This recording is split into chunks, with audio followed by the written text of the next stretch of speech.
Bonjour, alors aujourd'hui on verra la démodulation. On avait vu la modulation.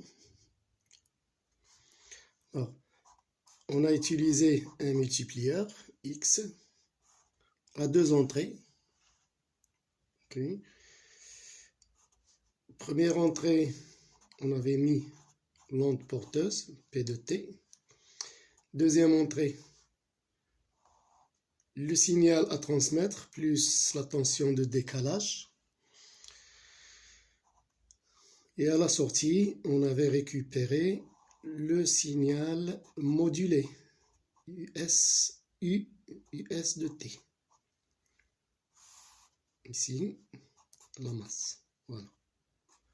Alors, ce signal modulé comporte dans son enveloppe le signal à transmettre.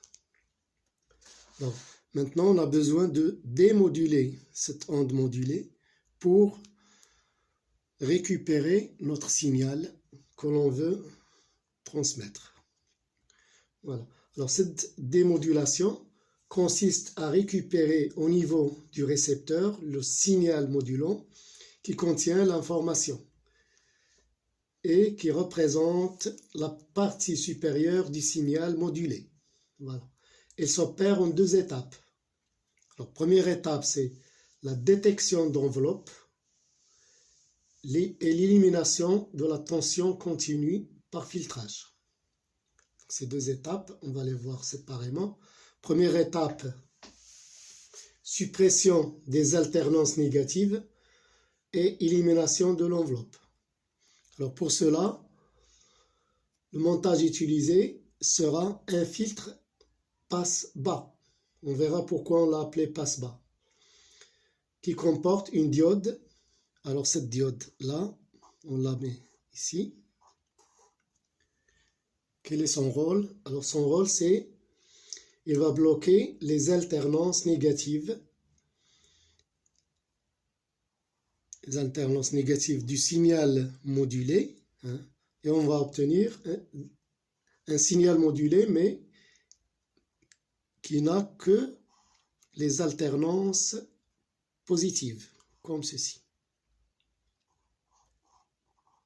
Comme ceci, par exemple. Alors, on va... Voilà. Seulement les alternances positives de ce signal. Bien.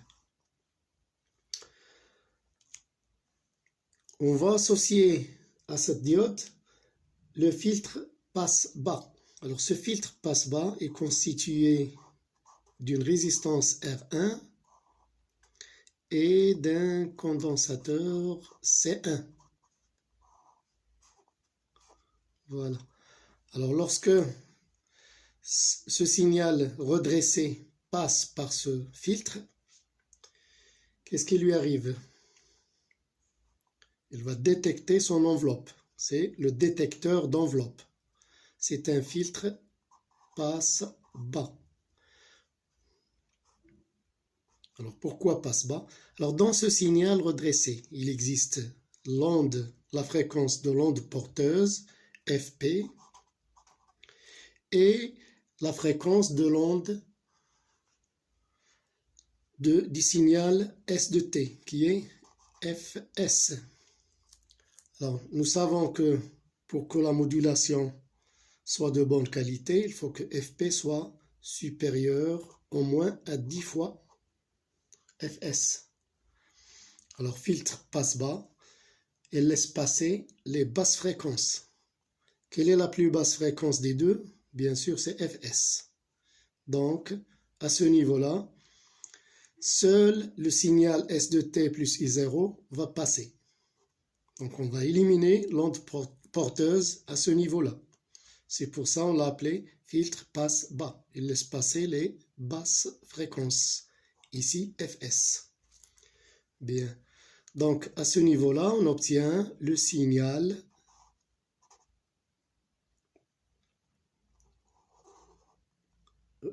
avec la tension de décalage, S de T plus I0. Voilà. Donc, on n'a toujours pas notre signal brut qu'on avait envoyé au départ, puisqu'il existe encore ici U0. Il faut l'éliminer. Et c'est la deuxième étape. Alors d'abord, il y a une condition sur cette première étape. Pour qu'il y ait passage seulement de S de T, il faut une condition. Ce filtre passe-bas doit vérifier cette fonction, cette condition.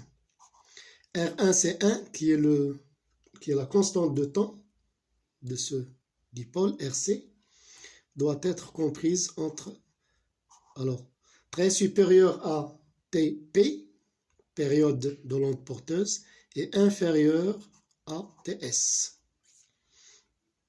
Ou bien 1 sur R1, C1 doit être alors très supérieur à Fs et inférieur à Fp. Ok, on a inversé. 1 sur Tp va venir dans l'autre côté. Bien, alors c'est une condition là que doit réaliser R1C1 pour que le filtre passe-bas marche convenablement. C'est-à-dire qu'il va nous enlever, nous détecter l'enveloppe du signal modulé. Deuxième étape, on doit éliminer cette tension U0. Alors cette dernière étape consiste à éliminer la tension constante. Pour cela, on utilise un filtre passe-haut. On verra pourquoi on l'a appelé passe-haut. Il est constitué d'un condensateur C2 et d'une résistance R2. Voilà. Alors, à ce niveau-là, nous avons ce signal plus U0. Donc, le rôle de ce signal, de ce filtre passe-haut, ici. Alors, nous avons ici deux fonctions, S de t et U0. C'est-à-dire, S de t, il a une fréquence Fs, mais U0, il n'a pas de fréquence, il est constante. Alors, laquelle est la plus haute des fréquences? Bien sûr, c'est Fs ici. On compare Fs avec U0. U0 qui n'a pas de fréquence nulle. Donc, Fs, c'est la plus haute fréquence. C'est celle qui va passer à travers le filtre passe-haut, puisqu'il laisse passer les hautes fréquences ici. Et la plus haute ici, c'est Fs. D'accord? Donc, finalement, on va obtenir à la sortie notre signal de départ que nous voulons transmettre, S de t. On a éliminé la tension de décalage I0 et on obtient le signal comme ceci. Voilà. Ici, l'auditeur pourra entendre le son de départ si S de t est un son. Voilà. Donc ainsi, on a démodulé l'onde modulée et on a notre signal S de t. Voilà, j'espère que c'est clair. Sinon, posez vos questions dans les commentaires et on pourra en discuter. À la prochaine, Inch'Allah. Bonjour, alors aujourd'hui on verra la démodulation. On avait vu la modulation. Alors, on a utilisé un multiplieur X à deux entrées. Okay.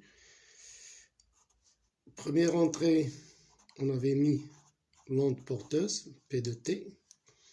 Deuxième entrée, le signal à transmettre plus la tension de décalage. Et à la sortie, on avait récupéré le signal modulé, US de T. Ici, la masse. Voilà. Alors, ce signal modulé comporte dans son enveloppe le signal à transmettre. Alors, maintenant, on a besoin de démoduler cette onde modulée pour récupérer notre signal que l'on veut transmettre. Voilà. Alors, cette démodulation consiste à récupérer au niveau du récepteur le signal modulant qui contient l'information et qui représente la partie supérieure du signal modulé. Voilà. Il s'opère en deux étapes. Alors, première étape, c'est la détection d'enveloppe et l'élimination de la tension continue par filtrage. Ces deux étapes, on va les voir séparément. Première étape, suppression des alternances négatives et élimination de l'enveloppe.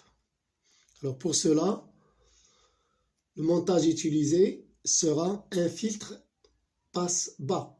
On verra pourquoi on l'a appelé passe-bas, qui comporte une diode. Alors cette diode-là, on la met ici. Quel est son rôle? Alors son rôle, c'est il va bloquer les alternances négatives. Les alternances négatives du signal modulé. Et on va obtenir un signal modulé, mais qui n'a que les alternances positives, comme ceci. Comme ceci, par exemple. Alors, on va... Voilà. Seulement les alternances positives de ce signal. Bien. On va associer à cette diode le filtre passe-bas. Alors ce filtre passe-bas est constitué d'une résistance R1 et d'un condensateur C1. Voilà.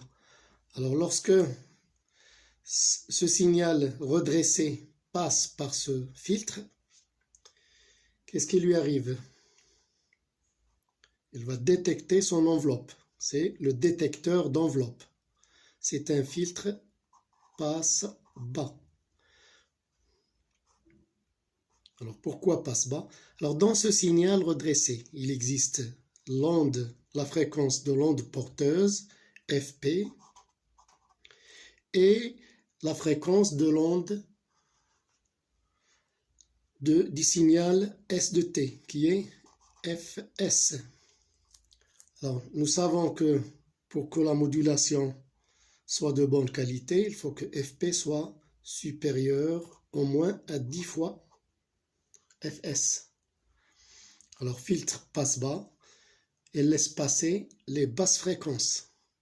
Quelle est la plus basse fréquence des deux? Bien sûr, c'est Fs. Donc, à ce niveau-là, seul le signal S de T plus I0 va passer. Donc, on va éliminer l'onde porteuse à ce niveau-là. C'est pour ça qu'on l'a appelé filtre passe-bas. Il laisse passer les basses fréquences. Ici, Fs. Bien. Donc, à ce niveau-là, on obtient le signal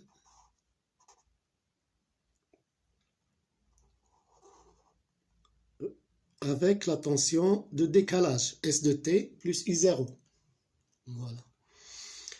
Donc, on n'a toujours pas notre signal brut qu'on avait envoyé au départ, puisqu'il existe encore ici I0. Il faut l'éliminer. Et c'est la deuxième étape. Alors d'abord, il y a une condition sur cette première étape. Pour qu'il y ait passage seulement de S de T, il faut une condition. Ce filtre passe-bas doit vérifier cette fonction, cette condition. R1, c'est 1, qui est la constante de temps de ce dipôle RC, doit être comprise entre, alors, très supérieur à TP, période de l'onde porteuse, et inférieur à TS. Ou bien 1 sur R1, C1 doit être alors très supérieur à Fs et inférieur AFP. Ok? On a inversé. 1 sur TP va venir dans l'autre côté. Bien, alors c'est une condition là que doit réaliser R1C1 pour que le filtre passe-bas marche convenablement. C'est-à-dire qu'il va nous enlever, nous détecter l'enveloppe du signal modulé. Deuxième étape, on doit éliminer cette tension U0. Alors cette dernière étape consiste à éliminer la tension constante. Pour cela, on utilise un filtre passe-haut. On verra pourquoi on l'a appelé passe-haut. Il est constitué d'un condensateur C2 et d'une résistance R2. Voilà. Alors, à ce niveau-là, nous avons ce signal plus U0. Donc, le rôle de ce signal, de ce filtre passe-haut, ici. Alors, nous avons ici deux fonctions, S de t et U0.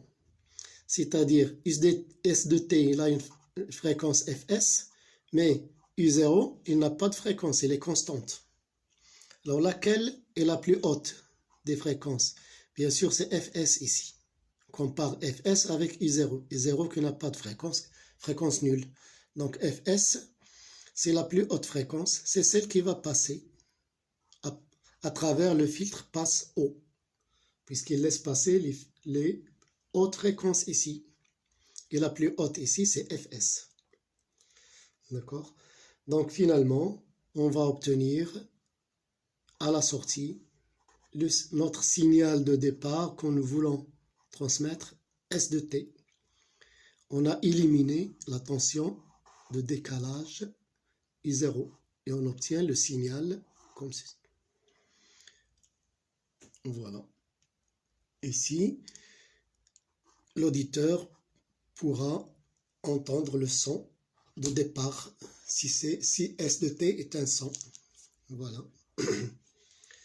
Donc ainsi, on a démodulé l'onde modulée et on a notre signal S de t. Voilà, j'espère que c'est clair. Sinon, posez vos questions dans les commentaires et on pourra en discuter. À la prochaine, Inch'Allah.